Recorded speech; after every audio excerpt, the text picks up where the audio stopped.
السلام عليكم marka hore waa ku salaamay yaa waanu kaa qaadnay yaad ahayd markaa boo hadii aan isku ka sheego aan magacay Abuukar waaye nin jaarkaagana waa ahay ma wala weyntii baad ahayd ama wala weyn igu wacma Soomaali weyn igu wacan walaalkaay ahay inta waxa kuugu imaada maalinkan maanta wixii dhacayna iska ilowno labada wadan isku darsanno maxaa ka qabtaa waayo shuruudaha sharciga naga dhaxeeyay mid maraysa war hatta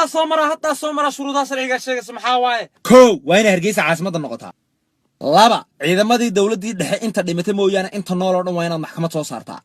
kan baxraasi wada adhageysanayo saddex waa in calanka la bedelaa araad ma waalanta calanka sidaas loo bedelaa cirka buluug waaye cirka ma weeko wal waxaan la xiyaad adu markaa ma cirku weegi bal calanka ugu dhagantay war ugu ma dhaganiyo calanka buluuga astaanteen waaye say ka noqoto wax ariyaha ni wax ma ku sheega midnimo way naga dheertaan ku dhinta soo shuruudooda ka soo baxda mooyaane bow adwar ma haysa dalkeenina cadow soo galay dawladii ugu adkeed ee ugu fiicneed soo martay in dawladii dhexe ahayd moogtahay waaba taataan ka hadlaya sideen ku heshiinayna marka adoo dawladii dhexe iyo amaanayo dawladii dhexe way fiicneed anna dawladii dhexe ay xasuuqday